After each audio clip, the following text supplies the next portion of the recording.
Hi friends, നമസ്കാരം. ഏവർക്കും Kairali news ഓൺലൈനിൻ്റെ തേർഡ് ഗിയർ എന്ന പ്രോഗ്രാമിലേക്ക് സ്വാഗതം.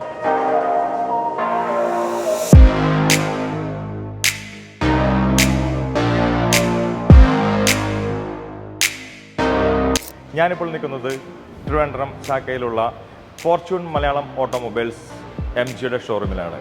MG means Morris Garage. Hi Suma. Hi. നമസ്കാരം. നമസ്കാരം. സുമ, ഇന്ന് ഏത് വാഹനമാണ് ഞങ്ങൾക്ക് ടെസ്റ്റ് ഡ്രൈവ് തരാൻ പോണേ? ഇന്ന് നമുക്ക് കോമറ്റ് ഫുൾ ഓപ്ഷൻ ഈ കാറാണ് ടെസ്റ്റ് ഡ്രൈവ് തരുന്നത്.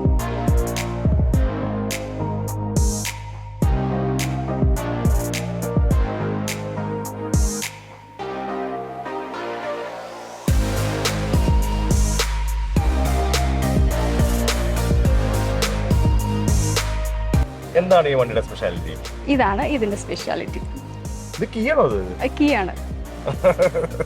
എന്താണ് സ്മാർട്ട് കീ ആണ്. Smart key. ഈ കീ കൊണ്ട് നമുക്ക് അകത്ത് കയറിയിട്ട് ജസ്റ്റ് ബ്രേക്ക് അപ്ലൈ ചെയ്താൽ മതി, വണ്ടി സ്റ്റാർട്ട് ആവും.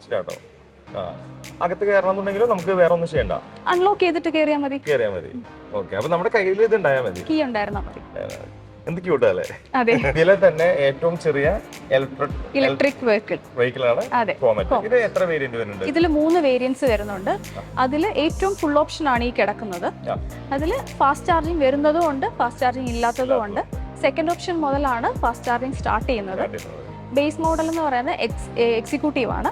Excite second option, exclusive full option. ഈ മൂന്ന് വേരിയന്റിന്റെയും കീ ഇതുപോലെ ആയിരിക്കും? അല്ല, ബേസ് മോഡലിൽ മറ്റേ ഫ്ലിപ്പ് കീ ആണ് വരുന്നത്. സെക്കൻഡ് ഓപ്ഷനിൽ 2 ഫ്ലിപ്പ് കീ ആയിട്ട് വരും.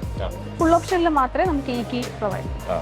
അപ്പോൾ ഇത് നമ്മുടെ കയ്യിൽ ഇരുന്ന് കഴിഞ്ഞാൽ വണ്ടി നമുക്ക് ആക്സസ് ചെയ്യാം. ഇതിന്റെ ബേസ് മോഡലിന് എത്ര റേറ്റ് വരുന്നത്? 6,98,000 ആണ് എക്സ് ഷോറൂം വരുന്നത്. ടോപ്പ് എൻഡ് ആണെങ്കിൽ 8,88,000. എനിക്കിപ്പോ ഈ വണ്ടി എടുക്കണം, അപ്പൊ അതിന് ബുക്കിംഗ് ഉണ്ടോ? അപ്പൊ ഞാൻ ബുക്ക് ചെയ്ത് കഴിഞ്ഞാൽ എത്ര ദിവസത്തിനുള്ള ഈ വണ്ടി നമുക്ക് ഇൻ സ്റ്റോക്ക് ആണെങ്കിൽ 5 to 6 വർക്കിംഗ് ഡേയ്സ് മതിയല്ലേ? ആ രജിസ്ട്രേഷൻ ടൈം മാത്രമേ ഉള്ളൂ. പിന്നെ ഇതിന്റെ ഗ്യാരണ്ടി വാറണ്ടി ഒക്കെ എങ്ങനെയാണ്? വാറണ്ടി 8 years വാറണ്ടി ഉണ്ട് ബാറ്ററിക്ക്. 8 years അല്ലെങ്കിൽ 1,25,000 കിലോമീറ്റർ ആണ് വാറണ്ടി. റീപ്ലേസ്മെന്റ് ആണോ? റീപ്ലേസ്മെന്റ് വാറണ്ടി 8 വർഷം വരെ ഉണ്ടല്ലേ? 8 വർഷം വരെ. വാഹനത്തിന് എത്ര വർഷം? 3 years. എന്ത് കംപ്ലൈന്റ് ഉണ്ടെങ്കിലും റീപ്ലേസ്മെന്റ് വാറണ്ടി. ഗ്യാരേജ് നോക്കിക്കോളൂ. അതെ.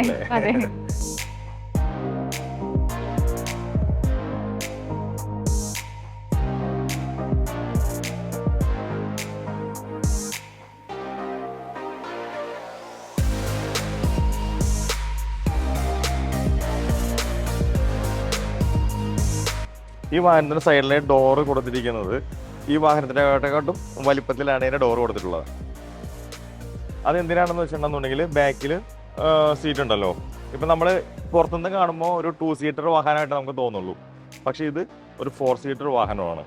അപ്പോൾ അകത്തോട്ട് കയറാനുള്ള എളുപ്പത്തിന് വേണ്ടിയിട്ടാണ് ഈ ഡോർ ഇത്രയും വലിപ്പത്തിന് കൊടുത്തിട്ടുള്ളത്.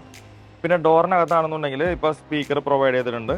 പിന്നെ അതുകൂടാതെ ഒരുപാട് ബോട്ടിൽസോ കാര്യങ്ങളോ നമുക്കിവിടെ സ്റ്റോർ ചെയ്യണമെന്നുണ്ടെങ്കിൽ സ്റ്റോർ ചെയ്യാം. പിന്നെ ഹാൻഡിലിൽ നമുക്ക് ഒരു മൊബൈൽ വെക്കാനുള്ള സ്റ്റാൻഡായിട്ട് പോലും നമുക്കത് യൂസ് ചെയ്യാവുന്നതാണ്. പിന്നെ അതുകൂടാതെ ഇതിൽ വോളിയം കൺട്രോള് ഇങ്ങനത്തെ സിസ്റ്റംസ് ഇവിടെ കൊടുത്തിട്ടുണ്ട്. ശരിക്കും ആപ്പിളിൻ്റെ ഐപോഡില്ലേ, ആ ഒരു മോഡൽ, അതിൻ്റെ ഒരു ഡിസൈനിൻ്റെ പാറ്റേണിലാണ് MG ഈ സംഭവം ഡിസൈൻ ചെയ്തേക്കുന്നത് കമ്പനി തന്നെ പറഞ്ഞിട്ടുണ്ട്. അതുകൂടാതെ ഫോണിൻ്റെ അവിടെ MGയുടെ ലോഗോ കൊടുത്തിട്ടുണ്ട്. എയർ ബാഗ് ഉണ്ട്. ഈ വാഹനത്തിനുള്ളിൽ 2 എയർ ബാഗാണ് പ്രൊവൈഡ് ചെയ്തിട്ടുള്ളത്. ചെറിയ വാഹനമാണെങ്കിൽ പോലും സേഫ്റ്റിയുടെ കാര്യത്തിൽ വളരെ ശ്രദ്ധ കൊടുത്തിട്ടുണ്ട് കമ്പനി. നല്ല സ്ട്രോങ് ആയിട്ടുള്ള ബോഡിയാണ് ഇതിന് കൊടുത്തിട്ടുള്ളത്. പിന്നെ 2 എയർ ബാഗും ഇതിനകത്ത് പ്രൊവൈഡ് ചെയ്തിട്ടുണ്ട്.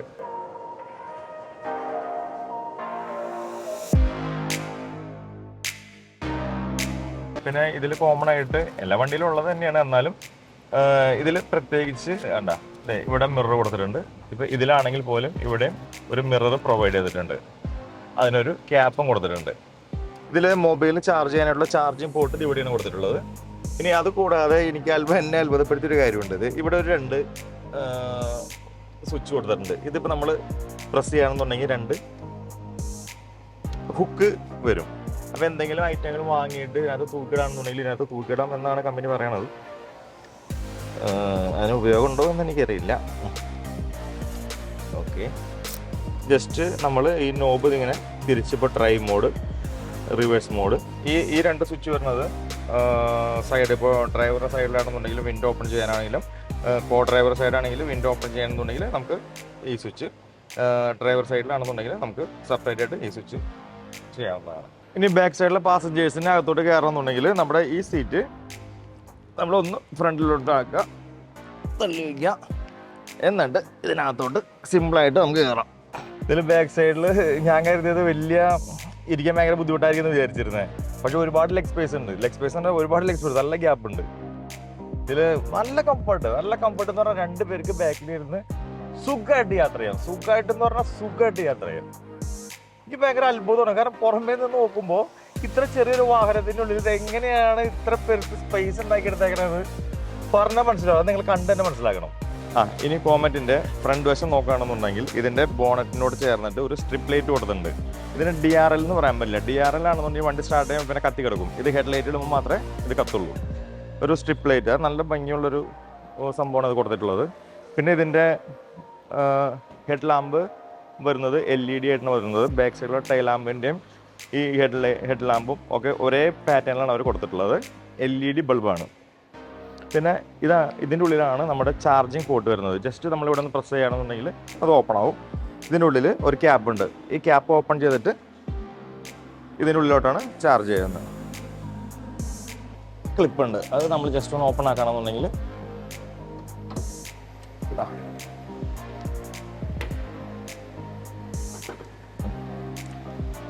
പിന്നെ ഇതിനകത്ത് യൂസ് ചെയ്തിട്ടുള്ളത് 17.3 കിലോവാട്ടിൻ്റെ ബാറ്ററിനകത്ത് യൂസ് ചെയ്തിട്ടുള്ളത്.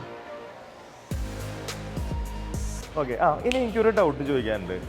ഈ വെഹിക്കിളിൽ സ്റ്റെപ്പിനി ഇല്ലാന്ന് കേട്ടായിരുന്നു. സ്റ്റെപ്പിനി ഇല്ല. അതെന്താ സംഭവം? നമുക്ക് പഞ്ചർ കിറ്റാണ് അതിന് പകരം വരുന്നത് അല്ലേ? പഞ്ചർ കിറ്റ് എന്ന് പറയുമ്പോൾ ഇപ്പൊ കൂടുതൽ ഇപ്പൊ ഇതൊരു ലേഡിയാണ് യൂസ് ചെയ്യണമെന്ന് നോക്കി. അപ്പൊ പഞ്ചറായി കഴിഞ്ഞിട്ടുണ്ടെങ്കിൽ അവർക്ക് അത് ഈസി ആയിട്ട് ഹാൻഡിൽ ചെയ്യാൻ പറ്റും അല്ലേ? അത് എങ്ങനെയാണ് അതിന്റെ സിസ്റ്റം? അതൊരു സൊല്യൂഷൻ ഉണ്ട്. ആ സൊല്യൂഷൻ നമ്മൾ ടയറിൽ ഫില്ല് ചെയ്യുക. ഇതെന്താ 2 ഐറ്റം? ഇത് നമ്മളുടെ യൂണിറ്റ്, ചാർജിങ് യൂണിറ്റ് ആണ്. ചാർജിങ് യൂണിറ്റ് വീട്ടിൽ കൊണ്ടുവന്ന് ഫിക്സ് ചെയ്യുന്ന യൂണിറ്റ് ആണ്. ഓക്കെ. നമുക്ക് ചാർജിങ് പോർട്ടലാണ്. ഇതാണ് നമ്മൾ കണക്ട് ചെയ്യുന്നത്. നമുക്ക് വീട്ടിൽ നോർമൽ നമ്മുടെ പവർ പ്ലഗിൽ പ്ലഗ് മതിയാവില്ല ചാർജ് ചെയ്യാനായിട്ട്. നമുക്ക് ഇത് ഫുൾ ചാർജ് ആവണമെന്നുണ്ടെങ്കിൽ എത്ര? 0 to 100 ചാർജ് ചെയ്യാനാണെങ്കിൽ 5 to 6 hours എടുക്കും. ഫാസ്റ്റ് ചാർജ് ആണെങ്കിൽ 3.5 hours അത്ര എടുക്കും. ഓക്കെ. നമുക്ക് ഒരു ബാറ്ററി ഫുൾ ചാർജ് ആയി കഴിഞ്ഞാൽ റേഞ്ച് ഫുൾ ആയി കഴിഞ്ഞാൽ എത്ര കിലോമീറ്റർ നമുക്ക് കമ്പനി കിട്ടുന്നുണ്ട് അല്ലേ? പിന്നെ ഇതിന്റെ 3 മോഡ് ഉണ്ടല്ലോ. ഇപ്പോൾ എക്കോ ഉണ്ട്, സ്പോട്ട് ഉണ്ട്. അപ്പോൾ അതിനകത്ത് ഇപ്പോൾ സ്പോട്ട് മോഡാണെന്നുണ്ടെങ്കിൽ ചേഞ്ച് വരുമോ? റേഞ്ചിന് ചേഞ്ച് വരും. നമുക്ക് ഏറ്റവും സേഫ് ആയിട്ട് പോകാൻ പറ്റിയത് എക്കോ മോഡാണല്ലേ? നമുക്ക് ടയർ പഞ്ചറായി കഴിയുമ്പോൾ ഒരു സൊല്യൂഷന്റെ കാര്യം പറഞ്ഞിട്ടുണ്ടായിരുന്നില്ലേ? അതൊന്ന് കാണിച്ചു തരാൻ പറ്റുമോ? ഓക്കെ. ഇതാണ് ആ സൊല്യൂഷൻ. ഇതല്ലേ? അപ്പൊ അതെങ്ങനെയാണ് ടയറിലേക്ക് ഫില്ല് ചെയ്യാ? ഇത് നമ്മൾ ടയറിൽ കാറിലും കണക്ട് ചെയ്യണം. അതിന്റെ ടയർ പ്രഷർ ഇതിൽ റീഡിംഗ് കാണിക്കും. ആ റീഡിംഗ് അനുസരിച്ചാണ് ഇത് ഫില്ല് ചെയ്യുന്നത്. ഓക്കെ. ഇത് എത്ര ടൈം യൂസ് ചെയ്യാൻ പറ്റും നമുക്ക്? അപ്പോൾ അതിന്റെ ഒരു പ്രാവശ്യം നമ്മൾ ഫില്ല് ചെയ്യുമ്പോൾ ആ പ്രഷർ അനുസരിച്ചാണ് ഫില്ല് ചെയ്യുന്നത്. 2-3 തവണ നമുക്ക് യൂസ് ചെയ്യാൻ പറ്റും. അതിപ്പോ നമുക്ക് ഇപ്പോൾ ഒരു ആണി അതിനകത്ത് ഇപ്പോൾ ഒരു ആണി പഞ്ചറാണ്. ആ ആണി അതിനകത്ത് ഇരിപ്പുണ്ടെന്നുണ്ടെങ്കിൽ എങ്ങനെയത് ഈ സൊല്യൂഷൻ വെച്ച് ഫില്ല് ചെയ്തിട്ട് അടുത്തുള്ള പഞ്ചർ അല്ലാതെ ജസ്റ്റ് ഒരു ഹോൾ വീഴാണെന്നുണ്ടെങ്കിൽ നമുക്ക് അങ്ങനെ ഫില്ല് ചെയ്തിട്ട് ഓടല്ലേ? ഓക്കെ. ഇത് എനിക്ക് ആ ചാർജിങ്ങിന്റെ ആ സംഭവം കൊണ്ടൊന്ന് കാണിച്ചു തരാമോ? ഇതാണ് ചാർജിങ് കിറ്റ് അല്ലേ? ഓക്കെ.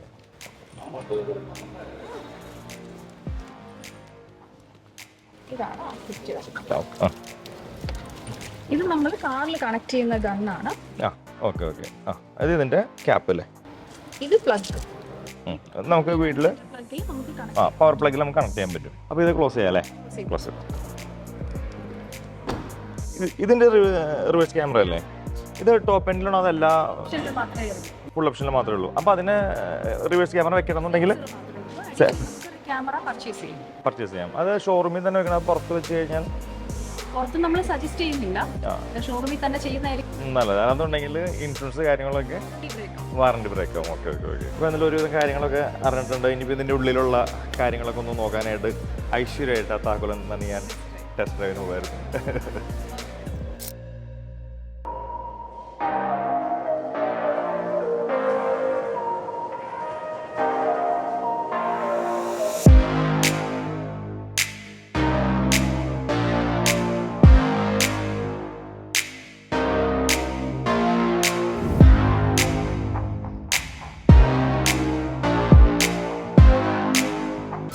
MG ഇന്ത്യൻ നിരത്തിലിറക്കിയിട്ടുള്ള ഏറ്റവും ചെറിയ ഇലക്ട്രിക് വാഹനമാണ് കോമറ്റ്.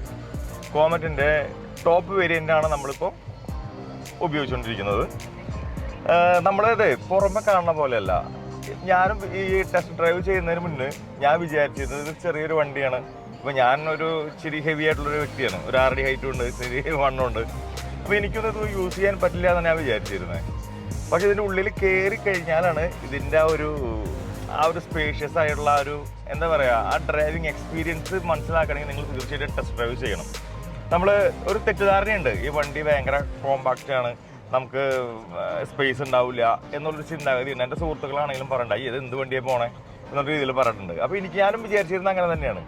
പക്ഷേ അത് ഇരുന്ന് കഴിഞ്ഞാൽ തന്നെ ഇപ്പോൾ എൻ്റെ ഹെഡ് റൂം ആണെന്നുണ്ടെങ്കിലും എൻ്റെ ലെഗ് റൂം ആണെന്നുണ്ടെങ്കിലും നല്ല സ്പേസ് ഉണ്ട്. ഇപ്പോൾ എൻ്റെ കാലിന് ഒരുവിധം നീളം കൂടുതലുള്ളൊരു വ്യക്തിയാണ് ഞാൻ. പക്ഷേ ഇരുന്ന് നല്ല കംഫർട്ടായിട്ട് പോകാൻ പറ്റുന്നുണ്ട്. പിന്നെ നല്ല തൈ സപ്പോർട്ട് ഉണ്ട്. അതുകൊണ്ട് തന്നെ എനിക്ക് ഒരുപാട് ഇഷ്ടപ്പെട്ടു. പിന്നെ ഇതിൽ തന്നെ ഈ സ്റ്റിയറിങ്ങിൽ തന്നെ നമുക്ക് ഇതിൻ്റെ സിസ്റ്റത്തിൻ്റെ വോയിസ് കൺട്രോൾ കാര്യങ്ങൾ ഇതെല്ലാം കൊടുത്തിട്ടുണ്ട്. പിന്നെ അതുകൂടാതെ 11 ഇഞ്ചിൻ്റെ ഒരു ഡിസ്പ്ലേ ആണ് നമുക്ക് ഇതിനകത്ത് പ്രൊവൈഡ് ചെയ്തേക്കുന്നത്. ഇതിൻ്റെ ബേസ് മോഡലാണെന്നുണ്ടെങ്കിൽ അതിൻ്റെ പകുതി വരുള്ളൂ. ഇതിനകത്താണെന്നുണ്ടെങ്കിൽ ഒരു സൈഡിൽ നമുക്ക് വാഹനത്തിൻ്റെ എല്ലാ ഡീറ്റെയിൽസും, ഇപ്പോൾ ചാർജിങ് അതെന്തോരുണ്ട്, എത്ര റേഞ്ച് വരെ പോകും എന്നുള്ള എല്ലാ കാര്യങ്ങളും, പിന്നെ ഇനിയിപ്പോൾ ഡോർ ഓപ്പൺ ആണോ അല്ലെന്നുണ്ടെങ്കിൽ വല്ല ലൈറ്റ് വല്ലതും കത്തി കിടക്കുന്നുണ്ടോ, ഇൻഡിക്കേറ്റർ കത്തി കിടക്കുന്നുണ്ടോ, അതെല്ലാം ഇതിനകത്ത് കാണിക്കും. പിന്നെ ഇതിൻ്റെ മറ്റേ സൈഡിൽ ആ ലെഫ്റ്റ് സൈഡിലെ ഡിസ്പ്ലേയിലാണെന്നുണ്ടെങ്കിൽ ഇപ്പോൾ റിവേഴ്സ് ഗിയർ ഇടുമ്പോൾ വണ്ടിയുടെ കാര്യങ്ങൾ, ബാക്ക് ക്യാമറ ഇതെല്ലാം കാണിക്കും. പിന്നെ അതുകൂടാതെ 55ഓളം വോയിസ് അസിസ്റ്റൻസ് ഉണ്ട് ഈ വണ്ടിക്കകത്ത്. പിന്നെ AC എല്ലാം നല്ല എന്താ പറയുക, അടിപൊളി, എന്ത് പെട്ടെന്ന് കൂളിംഗ് ആണെന്ന് അറിയോ. പിന്നെ വേറൊരു പ്രത്യേകത, നമുക്ക് ടോപ്പ് വേരിയൻറ്റിൽ മാത്രമാണ് ഇതിൻ്റെ അകത്ത് ഒരു പിയാനോ വൈറ്റ്, ഒരു വൈറ്റ് ഷെയ്ഡാണ് മൊത്തം കൊടുത്തിട്ടുള്ളത്. ബേസ് മോഡലാണെന്നുണ്ടെങ്കിൽ അതിനകത്ത് ഒരു ബ്ലാക്ക് ആയിട്ടുള്ള ഡിസൈൻസാണ് കൊടുത്തിട്ടുള്ളത്. ഇതൊരു ക്ലാസിക് ലുക്ക് കണ്ടോ, ഇത് കണ്ടാൽ നമുക്ക് മനസ്സിലാവും, നല്ല ക്ലാസിക് ലുക്ക്. പിന്നെ ടോപ്പ് മോഡലിനാണ് ടിൽറ്റ് സ്റ്റിയറിംഗ്, നമുക്ക് അഡ്ജസ്റ്റ് ചെയ്യാൻ പറ്റും. മറ്റ് ബേസ് മോഡലിലൊന്നും അഡ്ജസ്റ്റ്മെൻ്റ് ഇല്ല. അപ്പോൾ ഇതൊക്കെയാണ് ഇതിൻ്റെ ഒരു ഫീച്ചേഴ്സ്. പിന്നെ ഇതിൻ്റെ താഴെ തന്നെ നമുക്ക് ഒരു ചാർജ് ചെയ്യാനുള്ള മൊബൈൽ കാര്യങ്ങളെല്ലാം ചാർജ് ചെയ്യാനുള്ളൊരു പോർഷൻ കൊടുത്തിട്ടുണ്ട്. അതുകൂടാതെ ഇതിനകത്ത് വേറെ രസമുള്ളത്, 2 ഹാങ് ചെയ്തിടാനുള്ള 2 പോർഷൻ കൂടെ അവിടെ കൊടുത്തിട്ടുണ്ട്. നമുക്ക് എന്തെങ്കിലും ചെറിയ എന്തെങ്കിലും സാധനങ്ങൾ മേടിക്കുകയാണെന്നുണ്ടെങ്കിൽ തന്നെ നമുക്കതിനകത്ത് അത് അങ്ങനെ കൊളുത്തിടാൻ പറ്റും. പിന്നെ നമുക്ക് ഈ ഡോറിനോട് നോക്കുകയാണെന്നുണ്ടെങ്കിൽ ഈ ഡോറിൻ്റെ ഹാൻഡിൽ നമുക്കൊരു മൊബൈൽ സ്റ്റാൻഡായിട്ട് വരെ നമുക്ക് യൂസ് ചെയ്യാൻ പറ്റും. ഇപ്പോൾ ഇതിനകത്ത് കറക്റ്റായിട്ട് നമുക്ക് ഈ മൊബൈൽ വെക്കുകയാണെന്നുണ്ടെങ്കിൽ നമുക്ക് സേഫായിട്ട് അവിടെ ഇരുന്നോളും.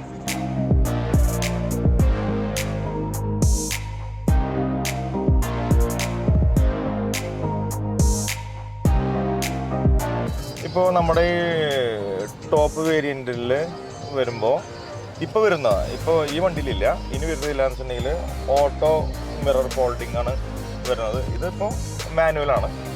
പിന്നെ ഇത് 3 മോഡിലാണുള്ളത്. ഒന്ന് നോർമൽ മോഡ്, ഒന്ന് എക്കോ മോഡ്, ഒന്ന് സ്പോർട്സ് മോഡ്. സ്പോർട്സ് മോഡിൽ ഇട്ട് കഴിഞ്ഞിട്ടുണ്ടെങ്കിൽ നല്ല പവറാണ് വണ്ടി. അതിൻ്റെ ജസ്റ്റ് കാല് കൊടുത്താലുണ്ടല്ല കയറി പോകണമെന്നറിയില്ല. പിന്നെ സ്പോർട്സ് മോഡിൽ ഇടാണെന്നുണ്ടെങ്കിൽ റേഞ്ച് കുറച്ച് കുറവായിരിക്കും, ഒരു 180 ആ റേഞ്ചിൽ കിട്ടും. ഏറ്റവും സേഫും ഏറ്റവും എന്താ പറയുക, നമുക്ക് നല്ല റേഞ്ച് കിട്ടണമെന്നുണ്ടെങ്കിൽ എക്കോ മോഡിൽ തന്നെ പോകണം. എക്കോ മോഡിൽ പോകുകയാണെന്നുണ്ടെങ്കിൽ നമുക്കൊരു 200 കിലോമീറ്ററോളം നമുക്ക് മൈലേജ് കിട്ടും. അപ്പോൾ അതും ഇതിൻ്റെ ഒരു പ്രത്യേകതയാണ്. കാരണം നല്ല പവർ വെച്ചാൽ നമ്മളിപ്പോൾ ഒരു പെട്രോൾ വണ്ടിയൊക്കെ ഓടിക്കുന്ന അതിലും ഒരു പവർ ഇതിനകത്ത് കിട്ടുന്നുണ്ട്. അപ്പം എന്തുകൊണ്ടും ഒരു മിസ്അണ്ടർസ്റ്റാൻഡിങ് ഉള്ളൊരു വാഹനമാണത്. എല്ലാവർക്കും ഒരു സംശയമുണ്ട്. അത് തീർച്ചയായിട്ടും ഒരു വണ്ടി എടുക്കാൻ താല്പര്യം ഉണ്ടെന്നുണ്ടെങ്കിൽ വന്ന് ടെസ്റ്റ് ഡ്രൈവ് ചെയ്ത് നോക്കിക്കഴിഞ്ഞാൽ തീർച്ചയായിട്ടും നിങ്ങൾക്ക് ഇഷ്ടപ്പെടും. പിന്നെ ഇതിൻ്റെ റേറ്റിൻ്റെ കാര്യം പറയാന്നുണ്ടെങ്കിൽ ഇപ്പോൾ ടോപ്പ് വേരിയൻറ്റിന് വരുന്നത് ഒരു 10 ലക്ഷത്തിന് മേലെ വരുന്നുണ്ട് ഓൺ റോഡ്. അപ്പോൾ എല്ലാവരും പറയും, ഇത്രയും ചെറിയൊരു വണ്ടി എന്തിനാണ് ഇത്രയും പൈസ കൊടുത്ത് എടുക്കണേ? അങ്ങനെയല്ല ചിന്തിക്കണ്ടേ. അതിനുള്ള ഫെസിലിറ്റീസും ഫങ്ഷൻസും ഈ വണ്ടിക്കകത്തുണ്ട്. അത് നിങ്ങൾക്ക് ഓടിച്ച് നോക്കി കഴിഞ്ഞാൽ മനസ്സിലാവും. ഞാനും ചിന്തിച്ചിരുന്നു, എന്താ റേറ്റ് കുറച്ച് കൂടുതലല്ലേ, MG എന്തിങ്ങനെയൊക്കെ കാണിക്കുന്നത്. പിന്നെ ഇത് വിജയിക്കാനും സാധ്യതയില്ല എന്നാണ് ഞാൻ വിചാരിച്ചിരുന്നത്. കാരണം 2-3 കമ്പനിയോളം ഇതിന് മുന്നേ ഇലക്ട്രിക് വാഹനങ്ങൾ ഇറക്കിയിട്ടുണ്ടായിരുന്നു കോമ്പാക്റ്റ് ആയിട്ടുള്ളത്. പക്ഷെ അത് വിജയിച്ചില്ല. അപ്പോൾ ആ സ്ഥാനത്താണ് ഇപ്പോൾ ഈ വാഹനം ഇത്രമാത്രം വിജയിച്ച് ജനസമ്മതനായിട്ട് ഇങ്ങനെ മുന്നോട്ട് പോയിക്കൊണ്ടിരിക്കണേ. അപ്പോൾ തീർച്ചയായിട്ടും നിങ്ങൾ കണ്ടിട്ടല്ല വിലയിരുത്തേണ്ടത്, ഓടിച്ചിട്ട് വേണം വിലയിരുത്താനായിട്ട്. പിന്നെ ഇതിനകത്ത് വേറൊരു പ്രത്യേകത, സെൻട്രൽ കൺസോൾ ഇല്ല. അത് നമുക്ക് സിമ്പിളായിട്ട് നമുക്ക് ആ പ്രതി കടന്നു പോകാൻ പറ്റും. പിന്നെ ഇതിൽ ടോപ്പ് വേരിയൻ്റെല്ലാണ് 4 ടയറും ഡിസ്ക് ബ്രേക്കാണ്. പിന്നെ അതുകൂടാതെ ഹിൽ ഹോൾഡ് അസിസ്റ്റൻസ് അത് നമ്മുടെ ടോപ്പ് വേരിയൻറ്റിലുള്ളൂ. ബേസ് മോഡലാണെന്നുണ്ടെങ്കിൽ ഒരു 4 സെക്കൻഡ് എന്ന് വെച്ചിട്ടുണ്ടെങ്കിൽ നമുക്ക് ബ്രേക്ക് ചെയ്തിട്ട് ആക്സിലേറ്റർ കൊടുക്കാനുള്ള ഒരു സമയം 4 സെക്കൻഡ് കിട്ടും. അത് ടോപ്പ് വേരിയൻ്റ് ആണെന്നുണ്ടെങ്കിൽ നമുക്കിപ്പോൾ ഒരു കയറ്റത്തൊക്കെ ആണെന്നുണ്ടെങ്കിൽ നമുക്ക് പെട്ടെന്ന് വണ്ടി നിർത്തേണ്ടി വരാണ്, റിവേഴ്സ് ഇറങ്ങി പോവില്ല. അപ്പോൾ അതൊരു പ്രത്യേകതയാണ്. പിന്നെ ഇതിൽ ഹാൻഡ് ബ്രേക്ക്, നമുക്ക് ടോപ്പ് വേരിയൻറ്റിൽ ഹാൻഡ് ബ്രേക്ക് വരില്ല, പവർ ബ്രേക്കാണ് വരുന്നത്. ഇനി ഇതൊന്നും കൂടാതെ എനിക്കിഷ്ടപ്പെട്ടൊരു കാര്യമാണ് ഇതിൻ്റെ ഗിയർ ചേഞ്ച് ചെയ്യണത്. ഇപ്പോൾ ഡ്രൈവ് മോഡ്, ന്യൂട്രൽ, റിവേഴ്സ് ഇതെല്ലാം നമുക്ക് സ്റ്റിക്കല്ല, നമുക്ക് ഒരു മ്യൂസിക് സിസ്റ്റത്തിൻ്റെ വോളിയം കൂട്ടുകയും കുറയ്ക്കാൻ പറ്റുന്ന രീതിയിലുള്ള ഒരു സ്വിച്ചാണ് കൊടുത്തിട്ടുള്ളത്. അത് എന്ത് രസം, എന്ത് ക്യൂട്ടാണെന്ന് പറയുക കണ്ടു കഴിഞ്ഞാൽ.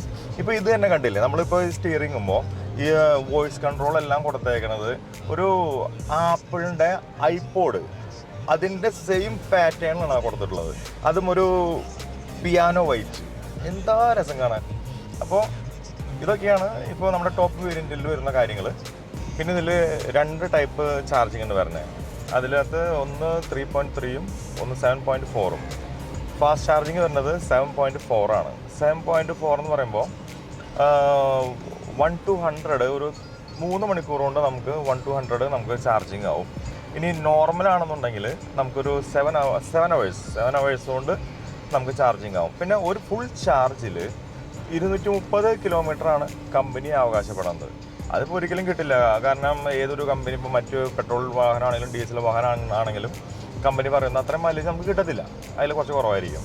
ഇത് യൂസ് ചെയ്ത നമ്മുടെ കസ്റ്റമേഴ്സ് എല്ലാം പറയണത് അവർക്ക് 200 മേലെയും കിട്ടുന്ന ആൾക്കാരുണ്ട് കേട്ടോ. അപ്പോൾ പിന്നെ നമ്മുടെ സിറ്റി യൂസേജും കാര്യങ്ങളും പോലെ ഇരിക്കും. പിന്നെ സ്പോർട്ട് മോഡൊക്കെ ഇട്ട് പോകണമെന്നുണ്ടെങ്കിൽ 180 കാര്യങ്ങൾ. നമ്മൾ നോർമലായിട്ടൊരു എക്കോ മോഡൽ അല്ലാന്നുണ്ടെങ്കിൽ ഒരു നോർമൽ മോഡലാണ് വാഹനം പോകണമെന്നുണ്ടെങ്കിൽ തീർച്ചയായിട്ടും നിങ്ങൾക്ക് 200 മേളിൽ കിട്ടും എന്നുള്ളത് ഗ്യാരണ്ടിയാണ്. അത് കസ്റ്റമേഴ്സിൻ്റെ യൂസ് ചെയ്ത ഈ വണ്ടി യൂസ് ചെയ്ത ആൾക്കാരുടെ ഗ്യാരണ്ടിയാണ് അത്. അപ്പോൾ അതൊരു നല്ലൊരു കാര്യം തന്നെ. അപ്പോൾ നമ്മുടെ തേർഡ് ഗിയറിൻ്റെ എപ്പിസോഡ് ഇവിടെ തീരുകയാണ്. അടുത്ത എപ്പിസോഡിൽ പുതിയ വാഹനത്തിൻ്റെ പുതിയ വിശേഷങ്ങളുമായി വീണ്ടും കാണാം. Bye from Shaan.